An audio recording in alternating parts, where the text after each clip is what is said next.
meta search term like women's pink rubber coated insulated water bottle. Like that's my exact product. Now, the more specific you get to the product, the more specific the search is, the lower your search volume is going to be. So what we always look to do on product launches is like we try and find the intersection between good search volume, and good to us is like maybe even a couple thousand depending on the budget, that also have really good relevancy to the product. Because what you're trying to do is you want to get in front of your exact shoppers. So example would be insulated water bottle is going to be really expensive and not super specific to my product. Like it's kind of specific, but not really specific. I'm trying to say like, okay, where can I start getting super specific to my product, but it's going to have enough search volume that I can get the sales volume that I need. So I would focus more on that versus that I would looking at only search volume.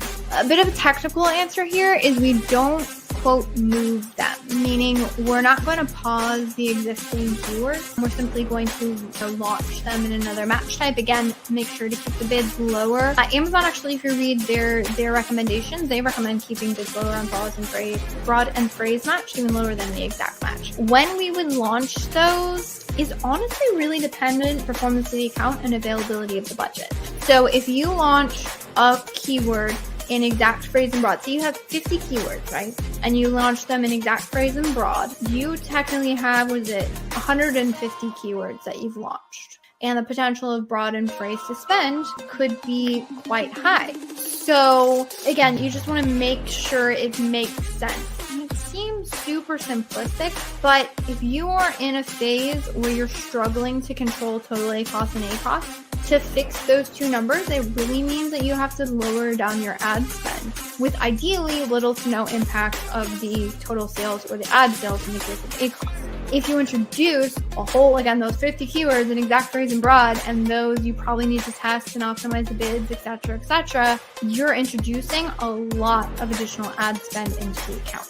So you do want to be aware of that and be careful with that. So that's kind of a benchmark that we use. But overall, I would say, I don't know if I would have like a certain time frame or a frame which I would hold back on. It really is dependent on the performance of the account. Another good question, which best bid strategy for phrase and exacts when you move? So again, we don't really move them. We would simply launch them in addition. We like to separate them by campaign as well. Kind of gives us a little bit more control over, say, budgets for things. Now, as far as the bidding strategy, we're a super huge fan of using mainly dynamic down only. If it is a keyword that we want to ensure that we get impressions for, so for our launch keywords, for our main keywords, for anything we're trying to be aggressive with, we prefer a fixed bidding strategy. It's still going to be the same. It's still going to be pick highly relevant keywords. One other tip is pick keywords that fit within the budget of the account that you're launching. So for instance, if I have a couple $100 a day budget versus $50 a day budget, those launches are actually going to look a little bit different because I can't afford that many clicks on a $50 a day budget. Or if I had, a couple $100 or $1,000, I have a lot more room for clicks. So actually, you want budgets to play into your launch strategy. The other thing that you want to keep in mind, do not expect profitability on launch. This is a huge one. There's a lot of people that try and pull back and knee-jerk for profitability right out of the gate. That is not going to happen. The reason why it's not going to happen, and I'll tell you the numbers behind the numbers, is that ACoS is just going to be high on your product launches, and that is a function of two things. One, the aggressive cost per click you have to set to be able to get visibility in the beginning, and two, how low your product conversion rate is going to be, especially if you're launching without reviews. Those two things, once you start to be able to bring your cost per clicks down because you gain momentum or you're optimizing your bids, and then two, once your product conversion rate starts to increase because you're getting those reviews, maybe you're optimizing your listing a little bit more because you've learned more about your target market, that is going to help bring down your target ACoS. So those things, again, conversion rates are going to be low, high cost per clicks. That's actually like the nuts and bolts of why your ads are not profitable, and it's almost unreasonable to expect profitability in the beginning. And that's actually why, if you've ever had a product where you're like, no matter what I do, I cannot seem to bring the ACoS down, struggling here, it's a function of that your conversion rate is remaining low and it's not improving, and your cost per clicks are remaining high and you're not able to improve them due to the market or something else. So again, I would still say pick highly relevant keywords, Also, make sure that whatever keywords that you have fits within your budget. Launch them. Aggressive, sponsored products, exact match, potentially sponsored brand video, exact match if you have the creative. Double down on that for a couple weeks and then start expanding. Hello, and welcome back to another Ask Junglr segment. I always appreciate everyone joining in these live Q&A sessions, which, by the way, these are sponsored by, you guys said Ask Junglr, so sponsored by the Amazon ad agency that I'm co-founder of. So we help brands, founder-led brands who are looking to scale up through advertising without having to sacrifice profits. That is our jam. And so every single brand is unique and different. Every single category has its own nuances, and we have experiences in all types of categories, everything from clothing, where you have massive amounts of variations on certain listings, to supplements where those cost per clicks are crazy, and then everything in between, you name it, beauty, baby, all of the above. And with all of those and all those nuances to those categories, we've learned a thing or two about adjusting strategy for very specific instances. And so that is our goal with this weekly live, to be able to bring those insights to you so you do not have to go through this same painful lessons that we've learned over the past, goodness, it's going on like 6 or 7 years now. So with that, I'm really excited. So if this is your first time joining in, welcome, glad to have you. And if you're returning, welcome as well. The format for this, just a quick recap, is for you can drop any and every Amazon advertising question into the chat. I'll pull it up and we'll make sure to get you an answer. And so again, really excited about that one. Of course, if you're listening in on any other channels, it's really helpful if you give us a thumbs up. It helps the algorithm. Saw a couple thumbs ups already, so I appreciate it. And then again, so ask your Amazon ad question in the chat. We do have a couple additional questions that we did get. So FYI, if you are subscribed to our email newsletter, we actually exclusively put out a list that hello. Hey, Liz, good to see you. Good to see you as well. Thanks for coming, joining us again. I always appreciate it. Yeah, so I'm going to pull up a couple questions. So there's some like pre-ask questions that some of our like listeners have. Again, we put out like exclusively to our newsletter list an option to like pre-ask a question. So we do prioritize those.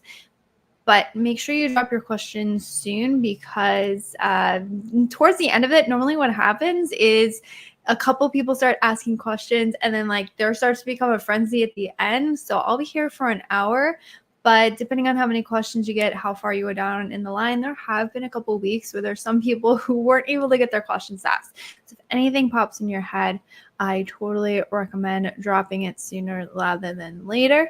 There's a really good question on lightning ads. The question was like, hey, I'm assuming this lightning ads is lightning deals. I just copied and pasted the question specifically.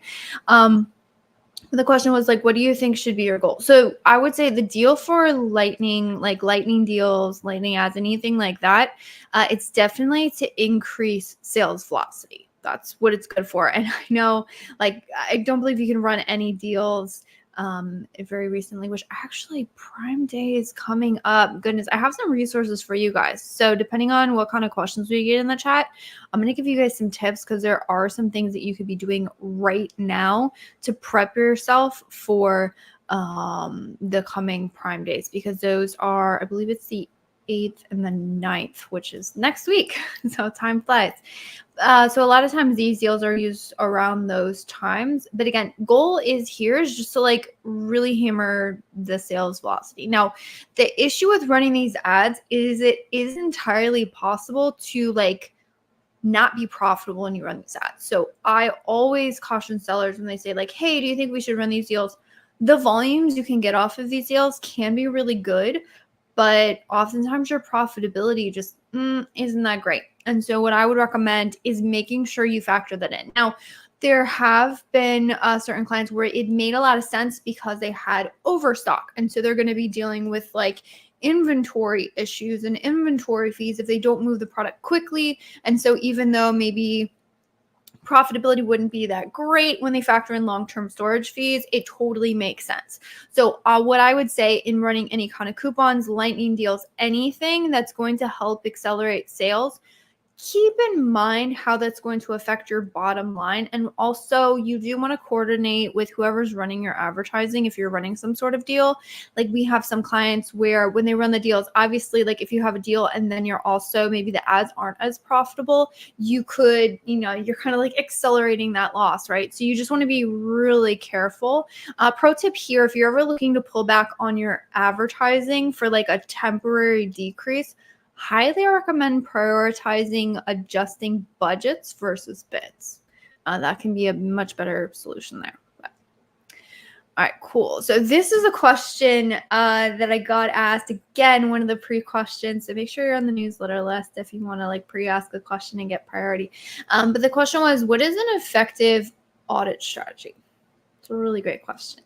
One that I did go over next week and was part of our newsletter this last week, but I'm going to recap it again really quick. So the one thing that I highly recommend whenever you're doing an audit strategy is you need to take into account the overall brand goals and like where it is that you want to, like where are you trying to take the brand. So you need like a bigger picture. What has happened with like just the increased competition and everything when it comes to advertising, rising cost per clicks.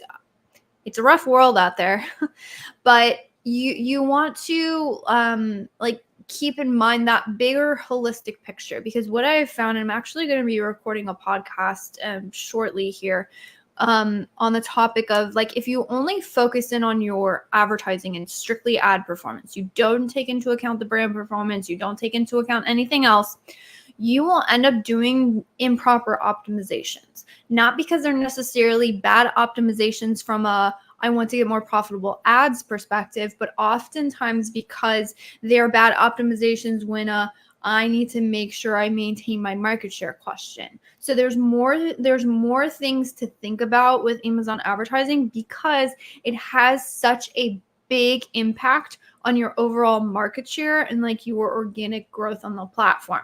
So you need to keep those things in mind. So how we do it, we put like a pre-step before our actual ad evaluations. What we'll do is we'll put together a report. You can do this using business reports and then advertising reports. I honestly probably should film a YouTube video on like how specifically to do this, like what reports, how do you compile it for yourself? Because I do think that would be very valuable. But basically, you want to look at everything on a parent ASIN level, so a listing level, and you want to go line by line. What is the sales? What is the ad spend? And what is the performance of that ad spend for each product?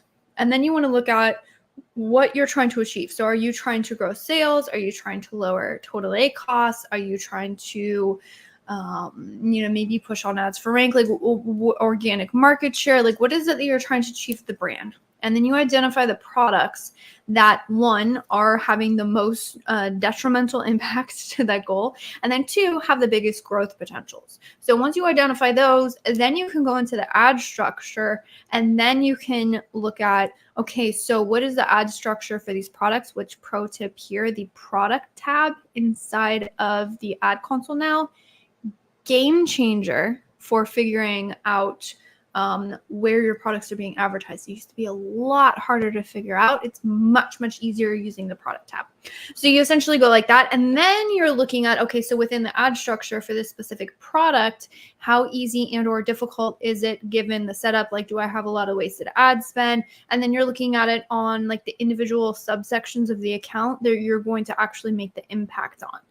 That's where you find like a lot of people talk about like the 80-20 and, like 80% of growth comes from 20% of, your work efforts. And, if I had the biggest lever, I can move the world. Like that's how you find the lever, is by doing it through like that sort of pre-step analysis, because that will also give you, again, that more like holistic and zoomed out picture. So you don't end up making the wrong choices when it comes to ad optimizations.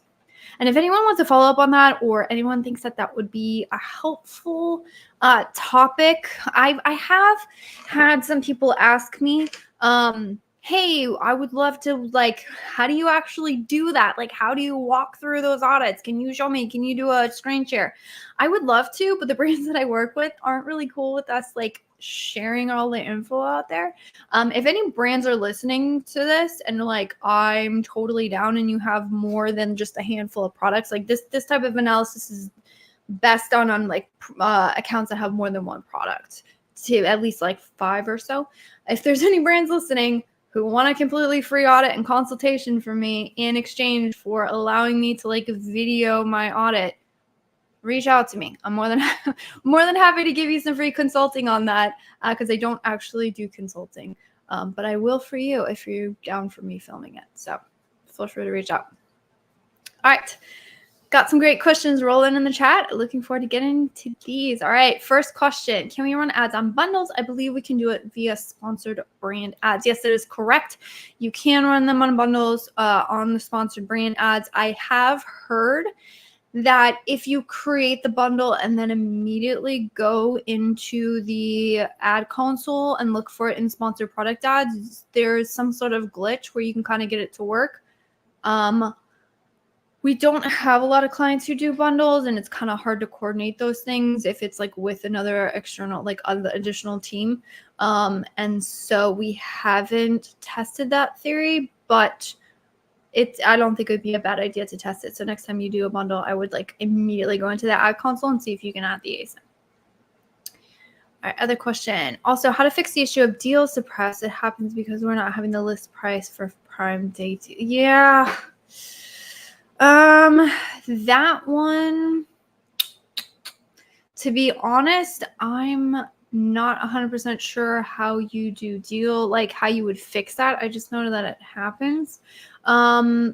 If you're part, I can tap my community for that. So if you want to reach out to me or drop a link in the, like drop another question on some other video, or I think there's I believe it looks like you're watching from YouTube. I believe we have a way to get a hold of us. I think there's an company email in there, but if not, let me know or reach out to me on LinkedIn and I can get that answered for you. Other questions on calculating shipping costs for virtual bundle. I mean, to be honest, that one's a little bit trickier. I'm not really sure. Question here, how to make a vid on bulk sheet optimization, plotting, editing, negating keywords for both sponsored brand and sponsored products. So we do have that for sponsored products on negating keywords. Let me pull up my playlist for you and I will show you. All right, it is this one right here. So if you want to go into the playlist, if you go into book files 2.0. So this is the updated one. We do have a ton of videos here and adding keywords. So here we go. This is on adding keywords. We have one on how to do the bid adjustments. Now it doesn't have any formulas in there. Let's see. We have one on, and we also have one on, I know we have one in here on negating keywords and stuff. So there's a lot of info on there. This whole process on negating keywords and things, like you can actually take that and use it in a lot of like the sponsored brand ads as well. And also when we go over launching campaigns, I also have like there's a template. It includes all the sponsored brands and stuff there. So a lot of ones when you're switching over from sponsored products to sponsored brands, if it's just like adjusting bids, negating keywords, like those basic ones, launching campaigns is more complex. But if you're just making the adjustments, a lot of times, although the columns, like the column numbers will be different because there's like more columns in one file or the other one. Excuse me, you oftentimes can have like the exact same like process because the column header names in a lot of those processes are the same. So whenever I'm trying to like figure out something for a different ad type, I would look at the column headers and see if you can't just replicate like a sponsored product process. And that's the way that I do it. Also, the documentation for their bulk files has gotten a lot better. Used to be utter garbage, to be honest. On the old bulk flies, they had like no documentation. It was so horrendous. It was like so hard to figure out. Documentation is much better these days. All right, I'm working on a product in the Canadian market. We have 9,000 reviews on the listing. Awesome. But the listing is not ranked for any keywords, or relevant keywords have no search volume. We only have 15% profit margin. What's the best way to run PPC for this kind of product? Rough one. Okay, so it sounds like you're dealing with a couple different problems. One is no search volume.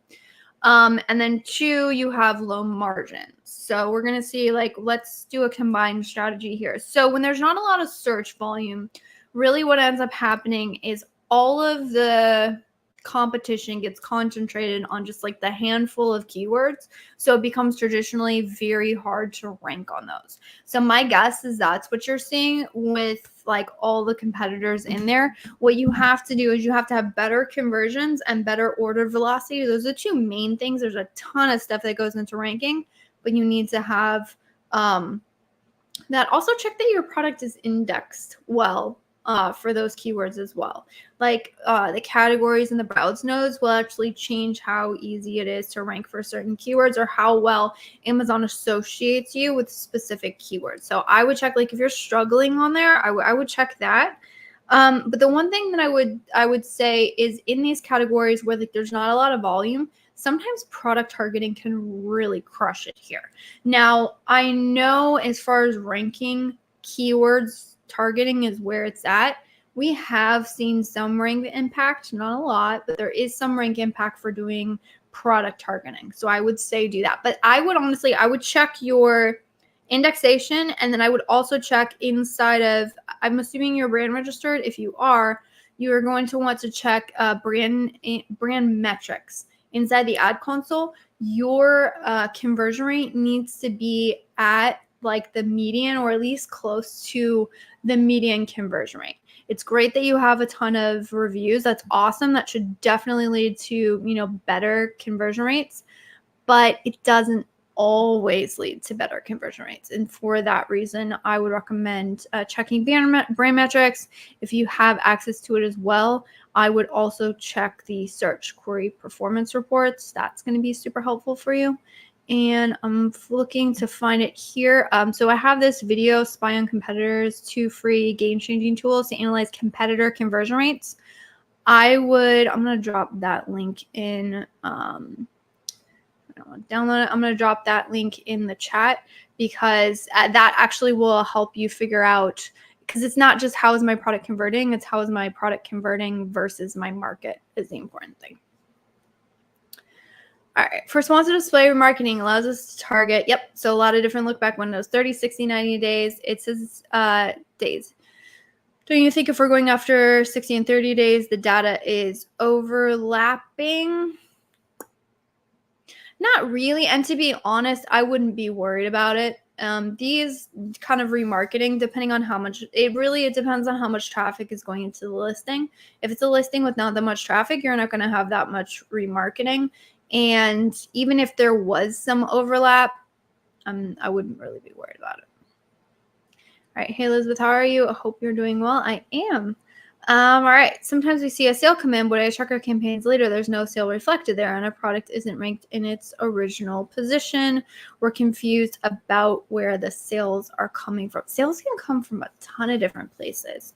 You would be surprised at how many people scroll down to like very far in search when they're looking for a very particular thing. I know, because I do this as a shopper. Like when I have a very specific item that I'm looking for, I will scroll to page 7 to find it. Because sometimes what I do as a consumer, like I'll search one thing and then I'll look and be like, that's not what I want. And then I'll search again. And then it's like, nah, that's not what I want. And you'll notice as you do that as a consumer, like all of the best sellers just keep coming up. And if those are not what I want, then I'm going to go really far in the search results to find it. Now, obviously, it's just one order. So it's not like there's a lot of volume coming from this, but there's enough shoppers on Amazon that you will see some volume coming from, these kind of like random searches that you're seeing. So I would say it would be interesting to see if you can like find where they're coming from, but With a lot of things, it can be a little bit difficult to figure it out. But with all of the places that products show up on the platform, I'm not surprised you at least got a one owner. Which, by the way, if this is helpful for anyone, make sure you hit the thumbs up. Or if you're on YouTube, make sure you subscribe. We're putting out a ton of new content. And so we want to make sure that you're able to get a hold of that and get some value there. Cool. How do I keep track of bids that need to be changed for multiple campaigns of running if I'm not using a tool, doing it manually, along with keeping track of spend that takes place on the campaign? Man, that's a rough one. Okay. So I got this tip a while back. And it's a really good one, but there is a caveat because there's something that you need to watch for.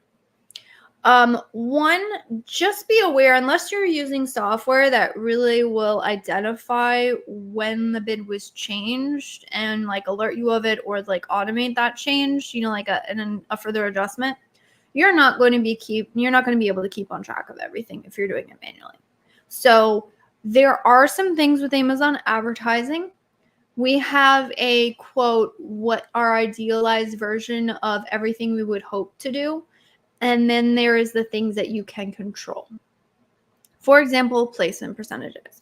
I can't tell you how many times I've had a question of how do I make sure that only this placement gets my impressions? The answer is you can't control that. There are some variables that you can change that can help you, but you're never going to be able to completely control it. And it's not that it's a bad question. I mean, this is actually a really good question of like, hey, I want to make sure I'm not like over optimizing things or under optimizing things. I want to make sure I'm doing right bid count. So I will say, just recognize that there's only so much control you're going to be able to have over this. And the second thing that I will say is, just because you're minutely tracking does not always mean it's going to make a really huge impact on the performance. Okay, so how might you have at least a basic idea of if you made a change? If you're making routine changes on a set amount of time, what you can do is you can look at the you can look at the date ranges after you made that change, and you can look at your bid. So if your bid is, how would I say this? So if you look at a specific date range, and if your bid is lower than the cost per click, and I'm going to give you a caveat and on another reason why this may not be the case. But if your bid is lower than the cost per click, then that means you haven't got enough clicks at that new bid to make that cost per click decrease to the level of your bid. So that's sort of like a fail safe to say like, oh, I've already optimized this and I need to make sure that I don't like make any additional changes or just, you know, continuously change things when I haven't had enough testing done. That being said, if you have placement percentages or if you have dynamic up and down bidding, specifically in sponsored product ads and some in sponsored display ads, this whole like your cost per clicks will often be much higher than your bids. So in those cases, it's a little bit off. But what I would say is if you just make sure that whatever date ranges you're selecting, either one, if you're looking at a longer date range, check the bid versus cost per click thing. Or you can just say like, hey, this is the data I've had since I last optimized this. And then you can know that that's the correct data. And then you could just optimize off. Not correct. That would be the wrong way to say that. That would be the most recent data since you last updated the bids. And then you just go through and optimize the things that need optimizing and that don't have as good performance in that more recent date range would be how I would look at it. Just curious what your work schedule looks like for managing brands. I mean, what do you do each day? Let's see if you're managing a brand. Also, what skill level one should have for Amazon ads to be highly skilled? I feel like just adjusting bids, creating campaigns isn't enough. Also, reviewing search term, query performance, and brand analytics. So this is a fabulous question. My personal work schedule, it's very different. Now, I'm a little bit less, I'm more of like team lead and coach. And also I'm the more like forward facing. So most of my personal efforts these days are spent on that. I would say, let's see, you had pretty much two parts to this question. You're asking about what things to check, and then you're asking about what makes you an expert in ad optimization. As far as what things to check, I would check the account daily. I would do a spot check of every single account daily.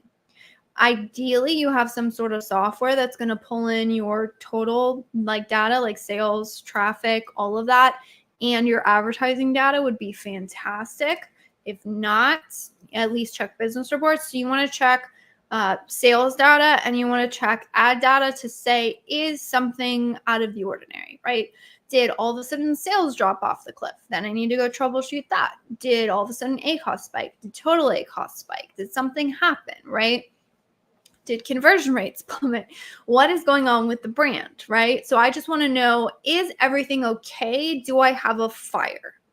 If there is no fire, then I can go about my normal day. If there is a fire, I want to know about it as soon as I possibly can, which is why I'm going to check it daily. So every single one of our accounts get checked daily for a spot check, regardless if we're going to make changes or not. Now we'll help you catch so you don't like go check on the brand a couple of times a week and be like, oh my gosh, the last 4 days have been terrible. Or you're waiting for the client to email you and be like, do you know what happened with yesterday's sales? And you're like, oh, and you have to scramble, right? You want to just keep on top of it. Then as far as your general optimizations, you have your usual checklist. So we're going to be adjusting bids, adjusting budgets. A lot of people don't think about adjusting budgets, like campaign budgets and the like. Make sure you do that. Negative keywords, bids, budgets, and then keeping on top of negatives and stuff are going to pretty much get you very far. You also want to think about placement percentages, like any sort of like, hey, these things need to get adjusted and changed. Other maybe not so like weekly changes would be reviewing things like your campaign bidding strategy. You also want to make sure that you're continuously refining your keywords, so probably launching additional keywords, troubleshooting if there's things that should be paused, all of that kind of stuff. I find that the more high level you get, the more you kind of understand what optimizations need to happen, and those become a little bit more routine. And then eventually you should shift over to, like, what we do is we hire really skilled ad managers. It depends on how the agencies run. But what we prefer to do is hire really skilled workers, and then we have expediters who like pulling over reports, doing those things, putting everything together so it can land on their desk so they can do like the actual high level work of analysis. We have a very low ad accounts to account manager ratio, which allows our like high skilled workers, like you're saying, like, what does it take to be a high skilled worker? We have those, and then they're able to spend a lot of their time like doing that more strategic work of the analytics. So your question of like, what does it take to be highly skilled? It's being able to understand, look at the data, understand what's going on, and then interpret that into an action that needs to be taken. And the way you do that is, one, either you have access to somebody who's been there, done that, is able to do that, which hopefully that's my goal of showing up here every week, is to help be that for you. So when you see like, hey, I don't know how to do this happened, I'm trying to troubleshoot this, like walking through the steps that I would think through if I was doing it. So it's being able to do that. So either you have somebody on the team who is able to dive into those situations, but there's like a half step between being able to like you said, just push the buttons, pull the levers, follow the system, and being able to do that strategic high level work. There's a middle point of recognizing that something is out of the norm. And that is something you can start cultivating even when you're in that just sort of like baseline execution phase of, oh, this is out of the norm, or, oh, this is not trending towards where I want to. So the biggest thing you can do if you are working for anyone, I'm talking about, this is something that I constantly try and work on with my team, and they're amazing at it, is you need to be in a safe environment to be able to do this. So I just know how my team is run, but you need to be able to raise your hand and say, I need help. I need help figuring this out. Because what happens is if things don't get checked, things get swept under the rug. If we say like, oh, I'm doing bid optimizations, everything is fine, like ACoS is increasing and total ACoS is increasing, it's a mess. Like, somebody needs to go in there and figure out why this is happening and build an execution plan. So you need to be able to raise your hand. You need to know like when things are out of the norm. And that's like the half step. But then once you realize things are out of the norm, ideally what you're doing is you're either like troubleshooting it yourself, or two, you're relying on somebody else. So this is like the position I'm in for my team right now, is like when someone can't figure something out or is trying to like figure something out, then I'll come in and say, okay, have you looked at this? Have you looked at this? Have you looked at this? How about this? This happens in this. Or someone else on the team will say like, oh yeah, I had that scenario. And so this is how we got out of it. So really to become like, if you want to talk about like high level experts, right? It's being able to like do that additional like last and like analysis, working through figuring out the why of what something is happening, and then like building that execution plan off of it. And how long that takes can be very short. It doesn't have to be years and years and years. Like I've been doing this, I mean, it's going on 6 or 7 years now at this point. So I mean, I have a lot of reps under my belt.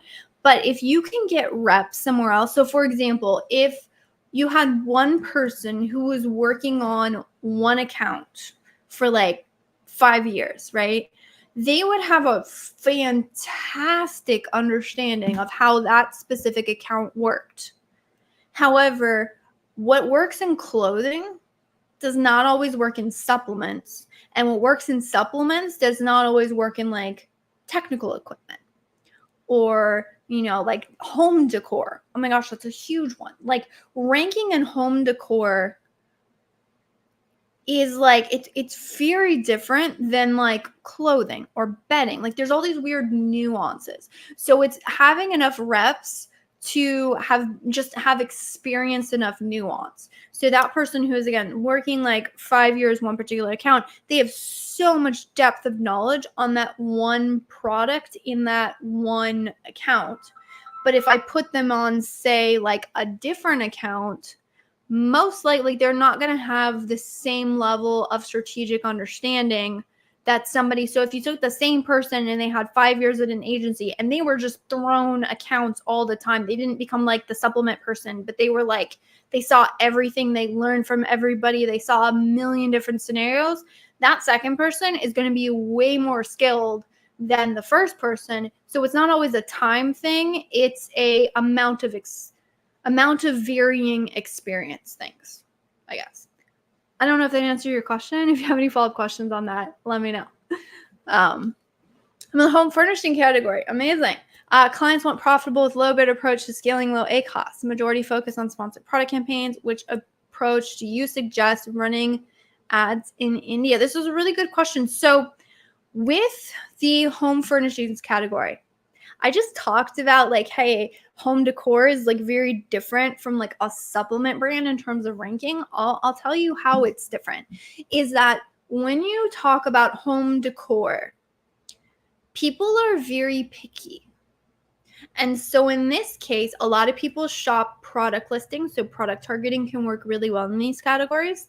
And then also oftentimes even just ranking on the 6th or the, you know, or like the 3rd page or 2nd page for these categories can still get you a lot more traction than if you were like, say, a really high volume like supplements. People are probably just shopping like the 1st page. Like there's a joke, like a running joke, like, you know, page 2 is where products go to die on Amazon. That's true in more competitive categories. But when you have things like clothing, sometimes bedding, like jewelry category, home decor, everybody wants that very, very specific product, like that fits their exact design. Like when I go and shop jewelry or I go and shop clothing, to be honest, I don't like shopping on those for Amazon because I have a very specific idea. Like I have a very defined style. I know what I want. I know what I like. And I will browse all day long in these types of categories. So if you can just show up, so it'll show up a lot on product pages. Product pages typically have a lower cost per click, which will be really good. Broad match often works really well. Broader phrase match works well in these categories. The reason being is everyone types in like these very like defined ideas of what they want. And if you're only focused on exact match, that oftentimes won't really work. I will say you can test sponsored display product targeting. This may be good here. Depending on how high priced your product is, looking at, retargeting of shoppers who viewed your listing but didn't purchase. If it's like if it's a product that takes, is more expensive, and so it takes a little bit more decision making, like someone is a little bit more hesitant to pull the trigger, then retargeting ads might work well here. All right, most important, what do you look at when you have a sales drop in a day and sales spike the other, having no consistency? I mean, some day we have 2.5K a day, some days we get up to 4K a day. Yes. Okay, so this is a great topic. There are factors of sales, okay? There are three numbers that make up what your sales are doing. And so your goal is to find out which of these things are changing. So the one of them probably doesn't vary that much unless you're using a repricer tool, which is your price. Okay, so your sales are comprised of traffic, which is session. If you're talking Seller Central, sessions, your conversion rate, which is like unit session percentage, and then your price. So you're asking, when somebody lands on my listing, how many people are landing on my listing? What percentage of those people buy? And then when they buy, how much do I make? And all those things together multiplied will lead to like your sales. So your question will be, when I'm in that equation, which of these numbers is fluctuating the most? So what I would want to know, I'm guessing you're not changing pricing that abruptly. Now, if it is an account where there's a bunch of different products, then it might be like you might have like one product at a super high price point, and then that product is getting purchased randomly, and so that will create spikes. So you can look at like the average order value of the account, which is either you take units, if you're doing units at percentage, I would say units divided by like sales, and then that will tell you like your unit, like average unit price, and then you could see like, is that fluctuating day over day, right? And this can all be pulled very easily from business reports. So what I want to know is traffic going crazy? Is my conversion rate spiking all over the place? Or is, again, are they purchasing a different price from me? And then that will lead you to, okay, so it's a conversion rate thing. Oh, that's interesting. Why is conversion rate fluctuating? Are we jumping all around on the page, and so we're getting different traffic sources? Is it that like the best conversion rate product maybe is like not showing up as much? Like, what are the factors that lead to conversion rate? Okay, so maybe it's not conversion rate, maybe it's traffic. Then I want to know, okay, so where am I, am I losing ranking? What's fluctuating? And then you can go troubleshoot that thing instead of being like, I have no idea where anything's coming from and like running around. Cool question. What are your thoughts on adjusting bids based off of revenue per click? I have a whole video that I did with one of my very good friends, Stephen Knock, who is a mad proponent of doing the revenue per click model. And so we have a whole discussion, and I need to find it on our YouTube channel. Okay. It is this video right here, Mastering Amazon Bid Management. We talk about revenue per click model. So I'm going to copy this. I'm going to stick it down into the chat. Feel free to go and check it out on our YouTube channel. My long and the short answer is I completely get how revenue per click is a good mathematical equation. And if you are targeting ACoS and all you care about is ACoS, then that is a good formula to target, to calculate your bids. The problem I have with it is oftentimes this will mean that you'll change your bids way too much. Like if it's a ranking keyword and I have to chop my bid in half to achieve a target ACoS, well, that's probably not the right call because of, strategy I'm running there. So we do use a factor of revenue per click model in our bid adjustments, but we don't primarily lean on it because I'm just not a fan with how drastically it adjusts bids. And my argument has always been, and I think will keep being, ACoS is not the only factor to consider when you are adjusting bids. So as long as you can get like a holistic picture of what you're trying to achieve and make sure that like you're not shooting yourself in the foot because you're using a revenue per click model, then I think it works well. All right, we're seeing an excellent ACoS for certain keywords in some of our campaigns. What will be the next step? Should we launch a separate campaign to focus on these keywords? No, I would not move the keywords. The reason being is that if you create another campaign, it is most times impossible to replicate the same performance that you have in the original campaign. So you have a couple options here. One, either just manage the keyword in that original campaign structure, don't touch it, let it do its thing. Or the second option is instead of moving that high performing keyword, you can pause other keywords within the campaign, and essentially we call it like repurposing the campaign. So leaving that there and then like launching those other keywords that are not like the main keywords that are performing well in additional campaigns. Things to keep in mind here.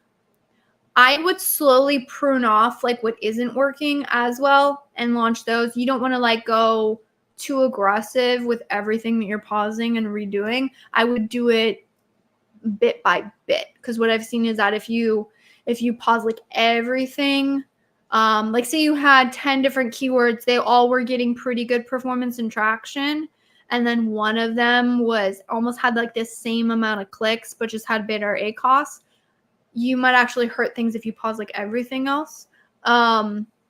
But if like there's one that's like that's where all the clicks are going and all of the impressions and the ACoS is great and everything else like really is barely getting impressions, then you should be fine to just, you know, pause them and move them. So it depends on how much traction the other keywords have.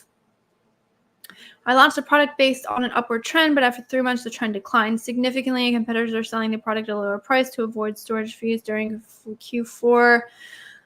What can we do?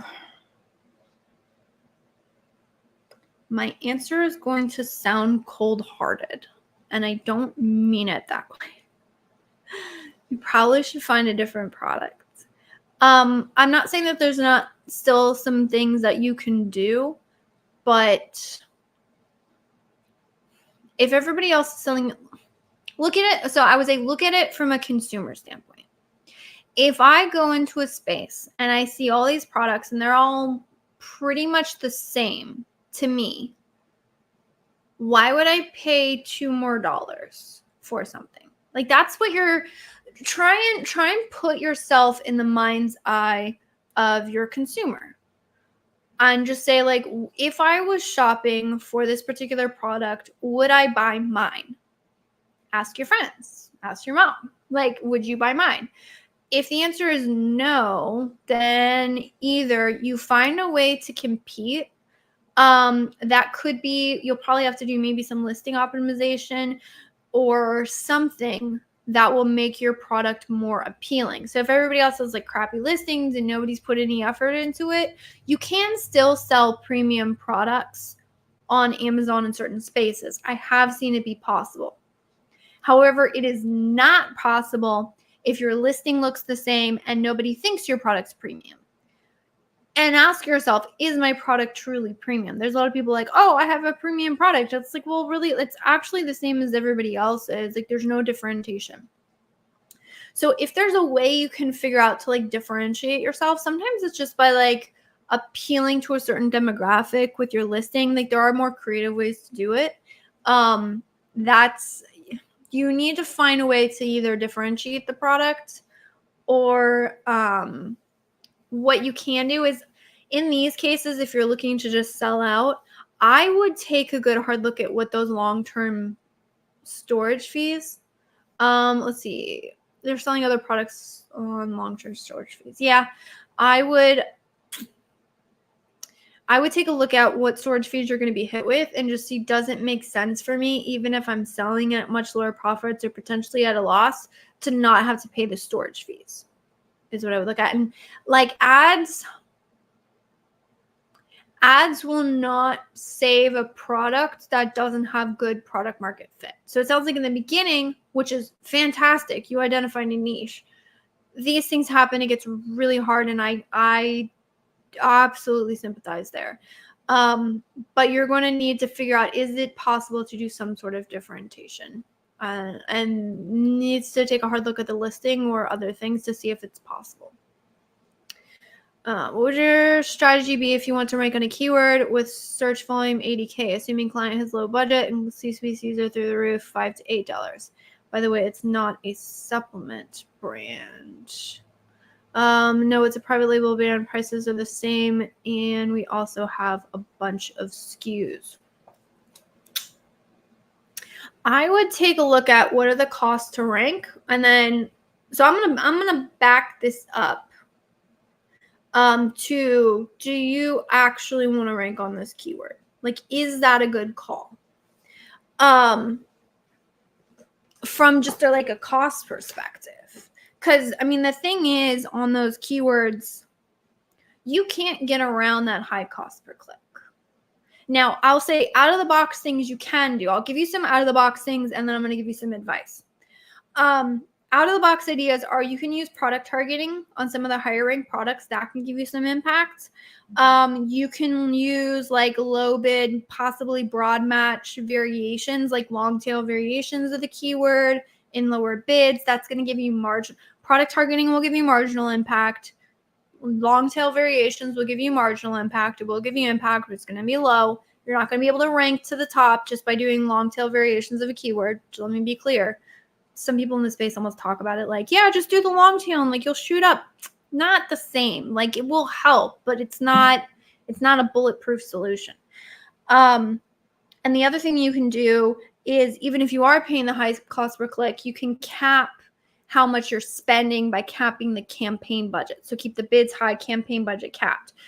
That could potentially create issues because you are capping how many clicks you'll get, which will cap how many orders, which will cap your order velocity, which will, like, you might not rank as high on that keyword as you think you could.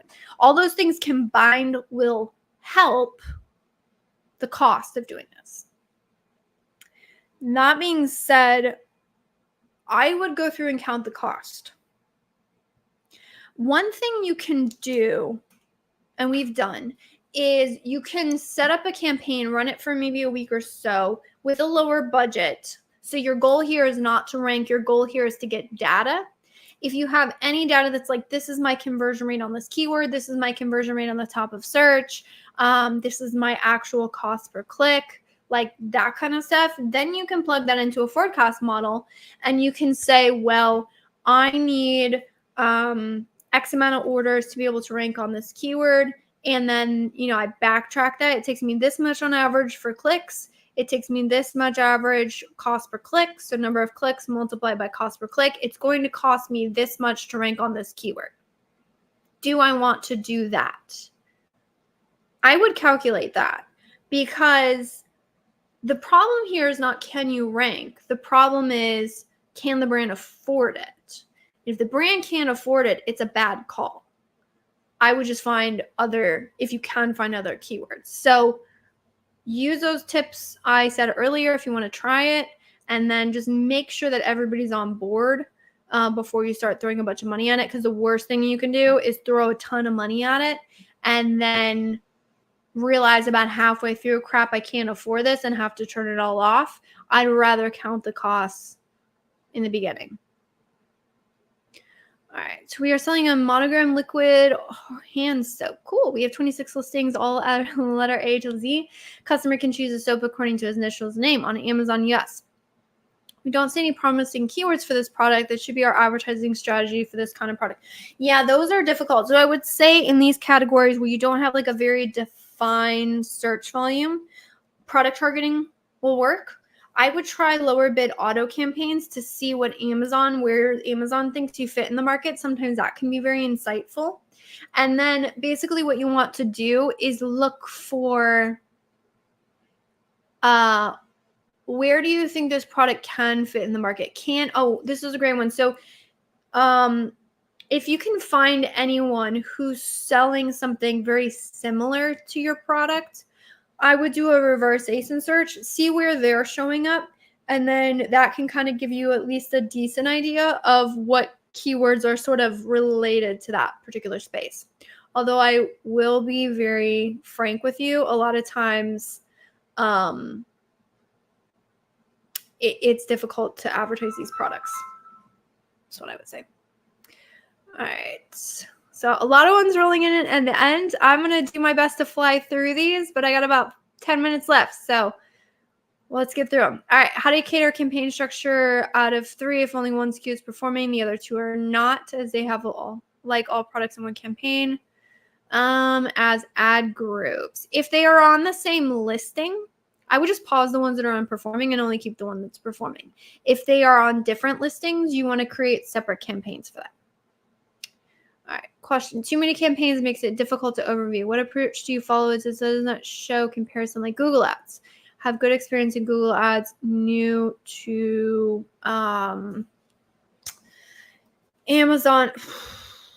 Yeah, if you want to dive into the deep and wonderful world of bulk files, you can create some sort of date range comparisons for them.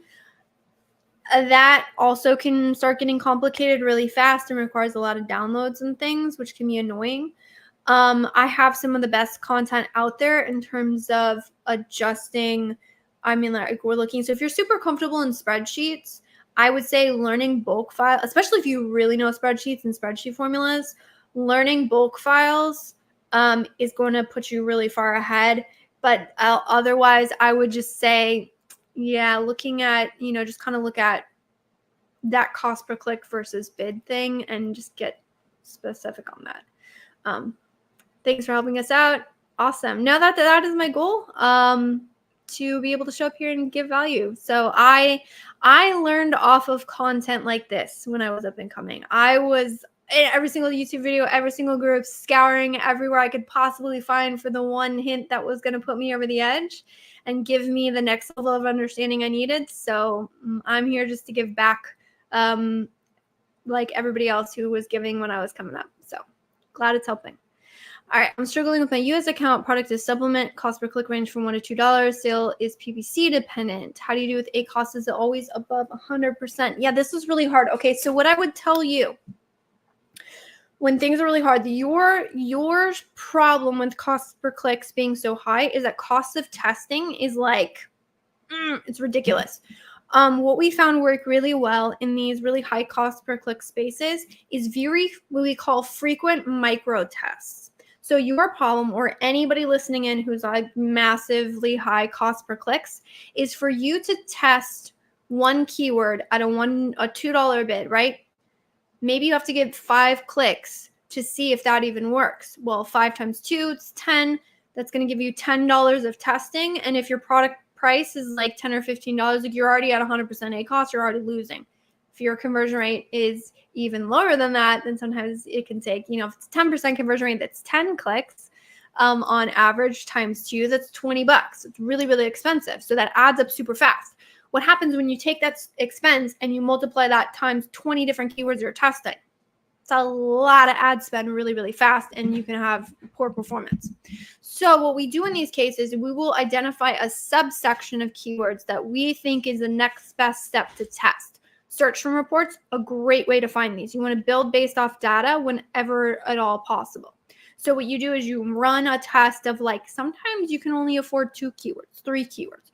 You run that test, what works, lower bids drastically, and the stuff that doesn't work, find the next test, the next test, the next test, and then slowly work your way up. So, I mean, that's what I've seen work best. So I would try testing on that. All right. We are selling a monogram liquid hand soap. Customer can choose. All right, so we went through that one. Appreciate it. Awesome. I appreciate it as well. All right. Yeah, so Amar, it looks like you're doing something. So you have keywords that resemble you, but no one you're actually doing. So that's really what you're going to have to do, is you're going to have to target the keywords of the products that sort of resemble you. Honestly, customer education is really hard on Amazon.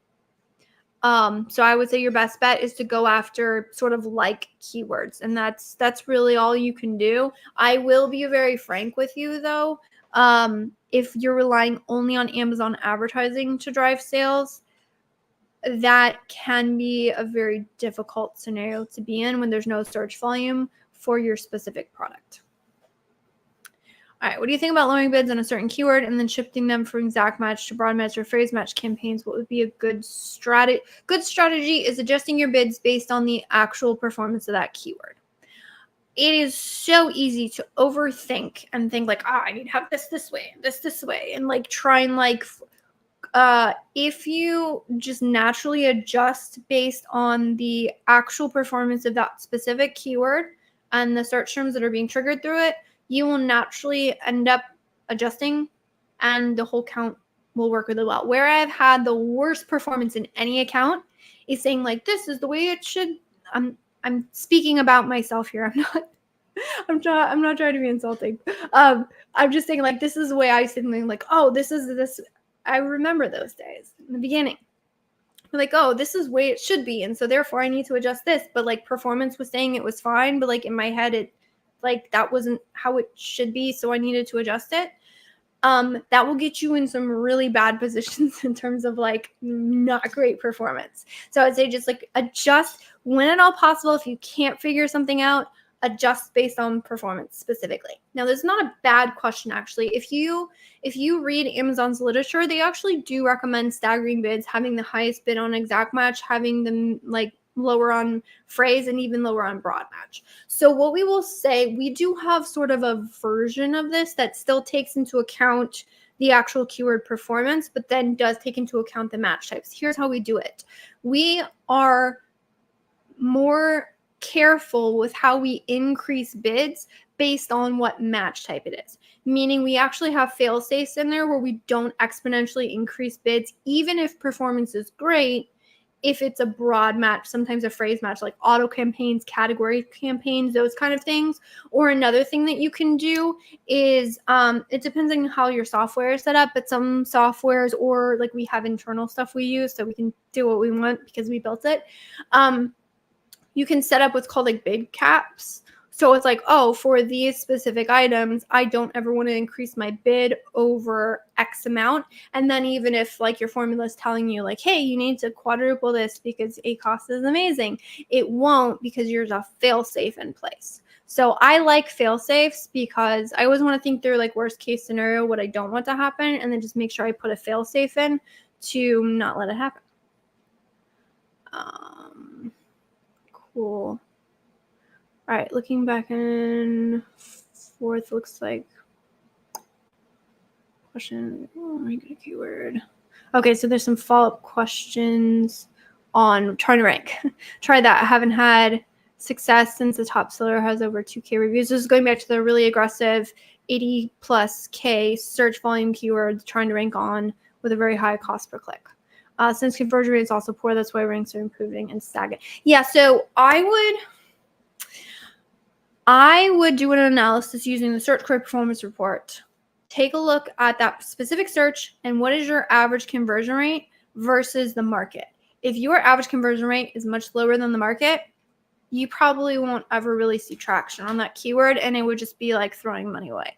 So I would do that analysis, and then I would share it with the brand, be like, hey, this is our conversion rate, this is our click-through rate, versus, you know, if we want to do this, we're going to need to do some optimizations, or sometimes you just like need to wait till the reviews come in. So it might not be that you can never try and go after ranking. It's that given where the product is in its life cycle, it might be too early to try and go after those. There's a lot of scenarios like that where you have to wait for like reviews to be competitive enough to troubleshoot the product enough to have increased conversion rates, those kind of things.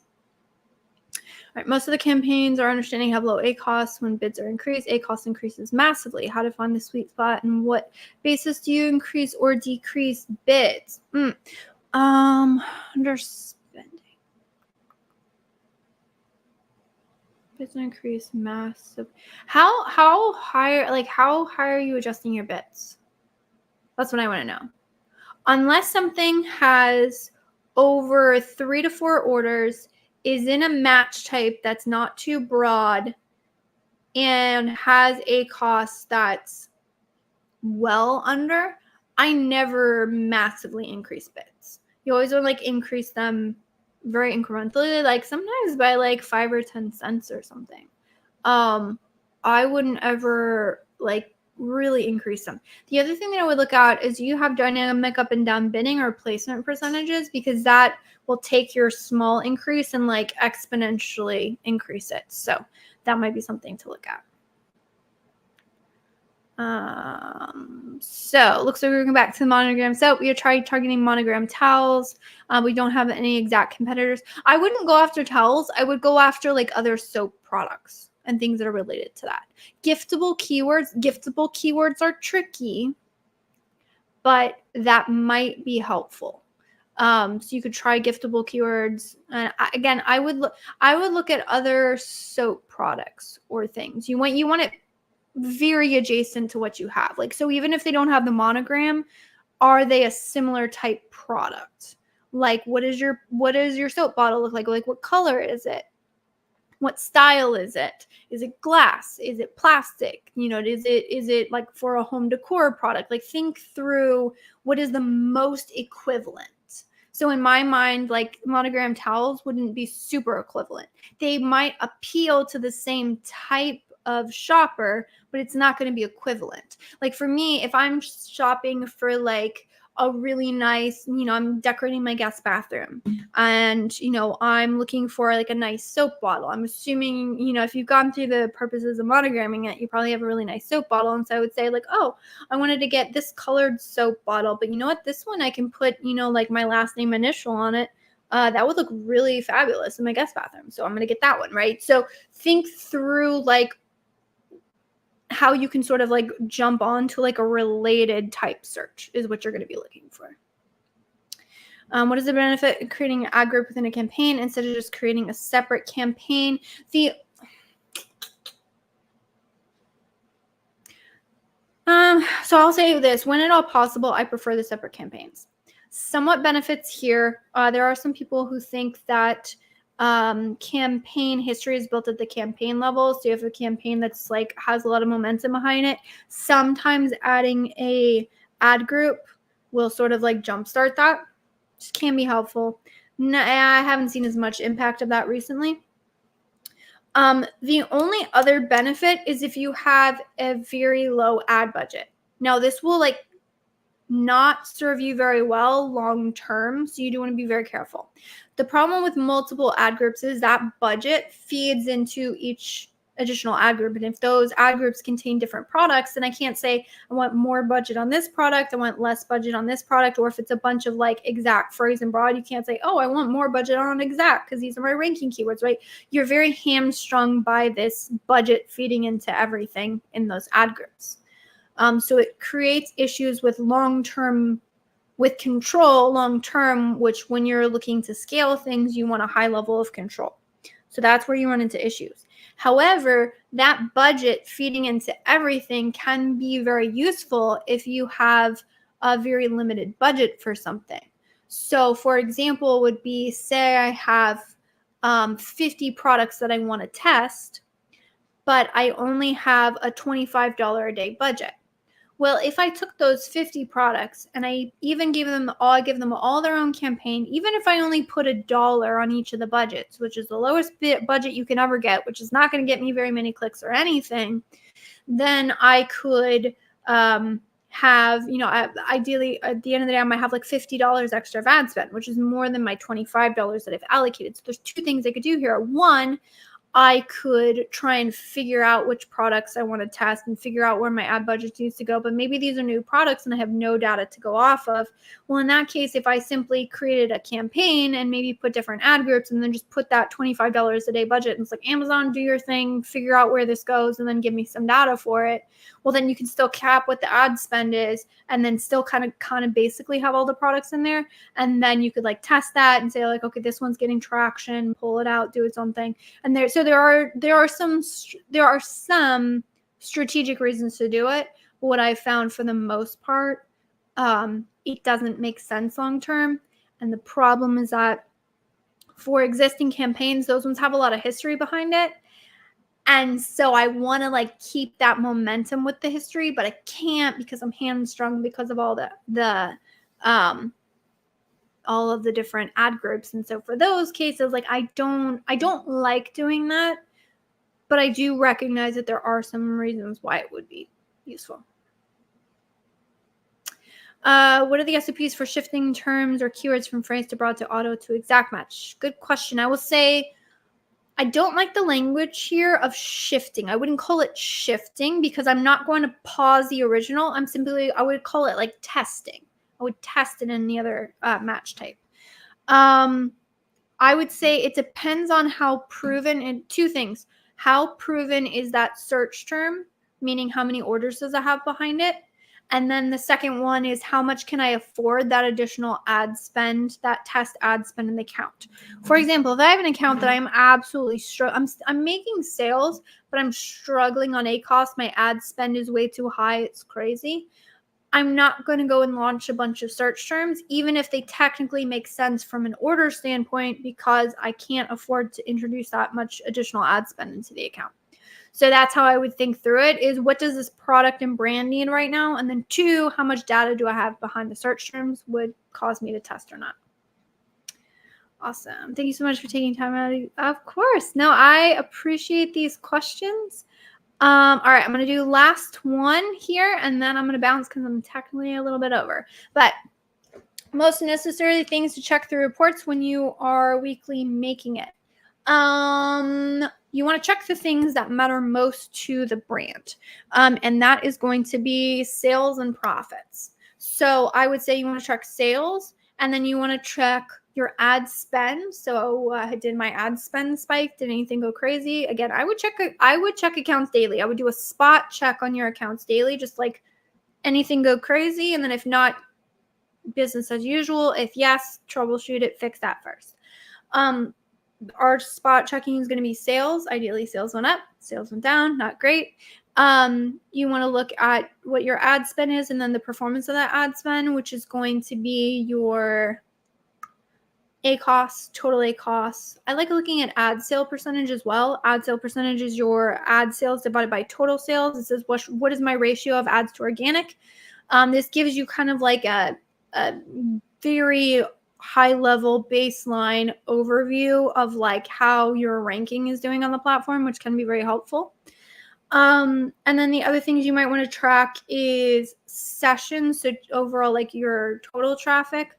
And then I would also track one other thing that can be very insightful is your unit session percentage and your ad conversion rates. You want to look at that. That will give you like a really good overview of like, oh, these are the numbers I really care about. And then like if ACoS is going up, if total ACoS is going up, ideally if it's going down, then you dive deeper and do like that analysis on the account to like figure out why those things are happening. But those other numbers will give you like that is something, you know, am I trending in the right direction? Am I trending in the wrong direction? And then you look at the deeper numbers to do like more in-depth analysis to help fix it. But those numbers should get you pretty far. Cool. Well, I appreciate everyone joining in. As always, this has been a very fun one, full of lots of questions, hopefully some really good answers. So always recommend, if you're willing to give us a thumbs up, would love it. Feel free to subscribe to the channel. We're putting out a lot of YouTube content, which, by the way, feel free to suggest any topics that you would like me to cover, because always looking for new insights. And with that, I appreciate it, and I will see you all next week. Same time, same place. And that wraps up this episode of the Ask Junglr Amazon Advertising Podcast. I hope you found these insights and strategies helpful in your Amazon PPC journey. Remember, if you have a burning Amazon ad question that you'd like answers to, head over to junglr.com/live to join our next live Q&A session. Until next time, keep optimizing those ads and stay hungry.